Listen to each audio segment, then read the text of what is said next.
AI keeps giving us better answers. It seems like every week there's another announcement that sounds like a boundary has been shattered. And the phrase we all reach for is kind of the same. This changes everything. But here's what almost nobody's asking. What if the question itself is the problem? What if the thing we need isn't just a better answer, but a different kind of question entirely? That's what I want to think through today. You see, the changes that have genuinely reshaped history, the ones we still talk about centuries later, almost never came from better answers to familiar problems. They came from moments when somebody noticed that the problem itself had been misidentified. Like disease, it didn't change when doctors refined their theories of bad air.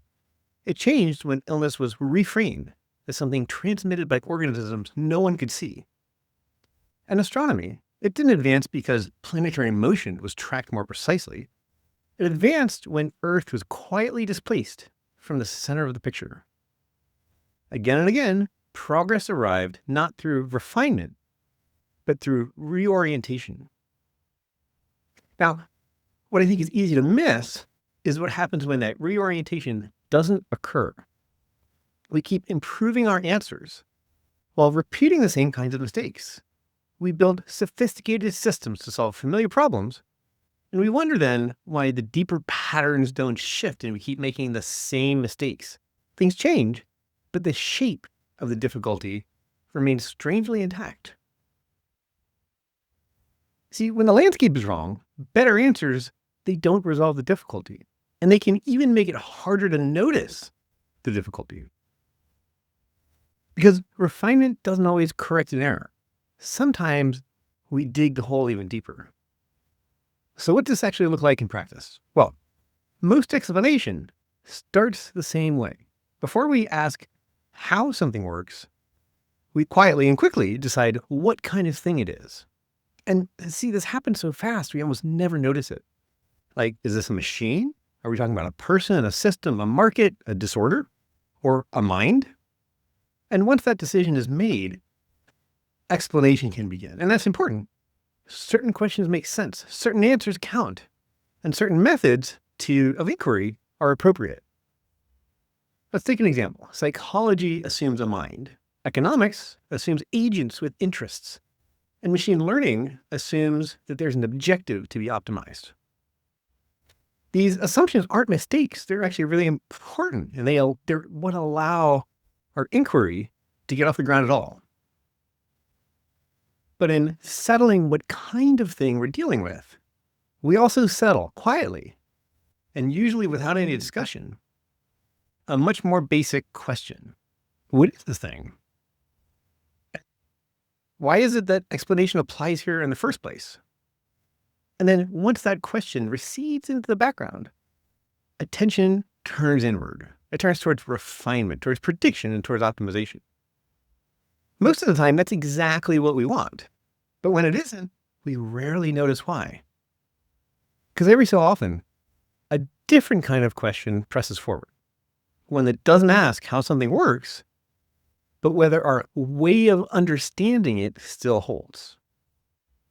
Not what causes this, but what kind of thing is this really?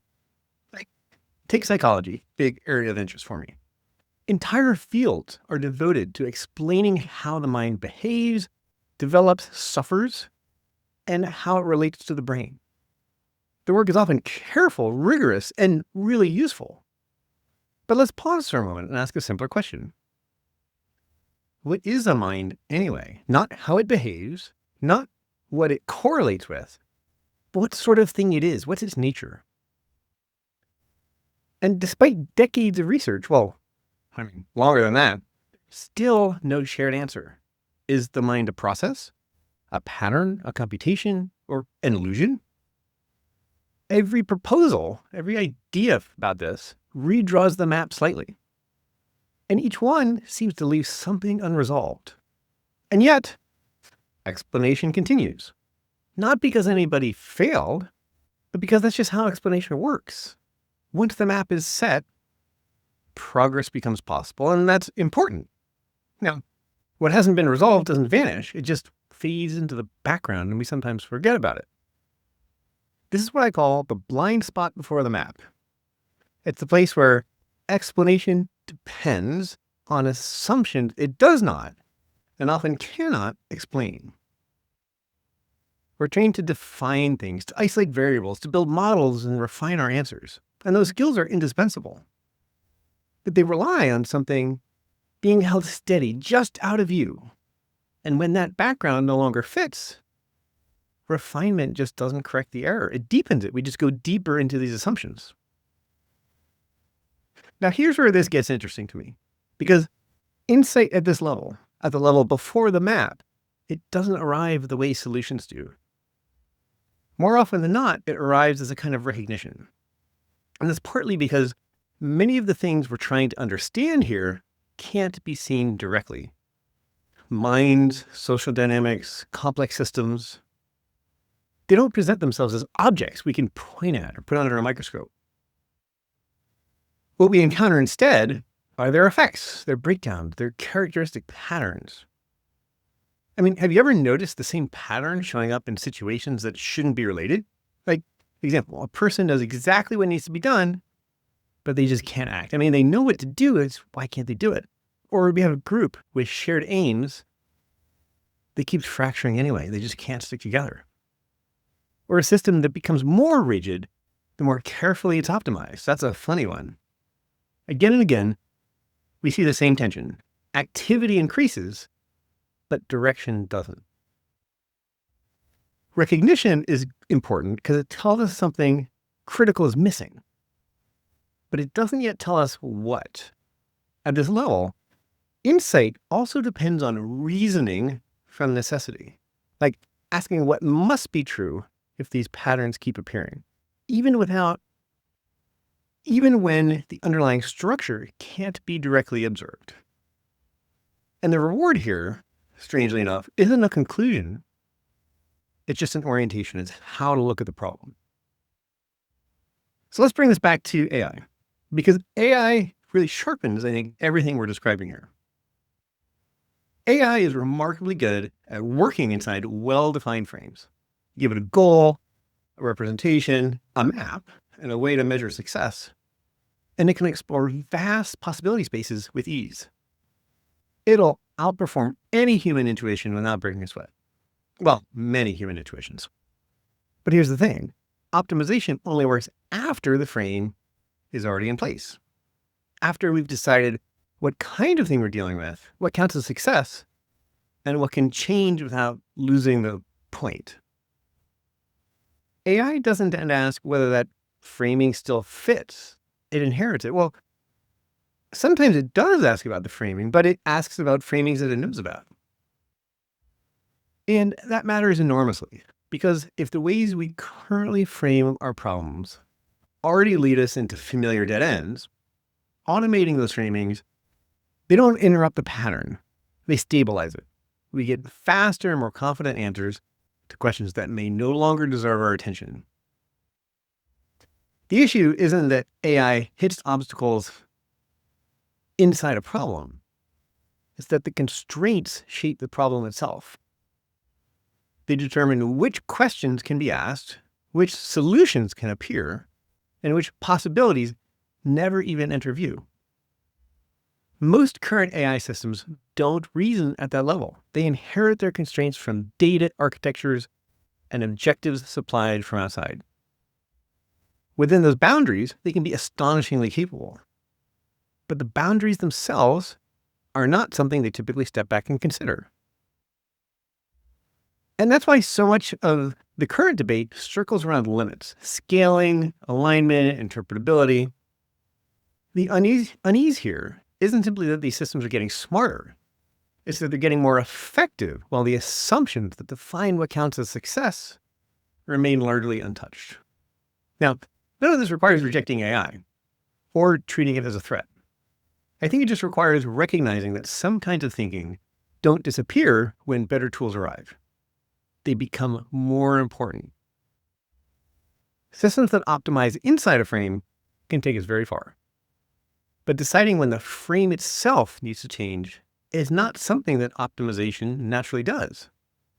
That decision tends to arrive from lived tension, when progress starts to feel repetitive, when outcomes drift from our intentions, and when something essential keeps getting lost even as performance improves. That kind of noticing tends to depend on context and consequence. It depends on being affected by the results of your own assumptions and having to live with what they produce. So I think as more decision-making gets handed off to machines, the risk isn't that thinking disappears. It's that the hardest part of thinking, the part that asks whether we're even asking the right questions, goes quietly unattended. And this is the space where the quantified soul operates. It's not a theory about artificial intelligence, and it's not a rejection of science, but it's an inquiry into what begins before the map. The book asks what kind of structure must already be in place for meaning, agency, coherence, and breakdown to be possible at all. Not how to optimize decisions, not how to improve predictions, but what a system has to be like for anything to count as a decision, a prediction, a failure, or a mind. Those questions don't arise inside an established frame. They arise when framing itself starts to strain, when coherence breaks down, when systems fragment or lock up, or when activity increases, but orientation is lost. AI operates after certain commitments are already in place. A representation, a goal, a way of counting success.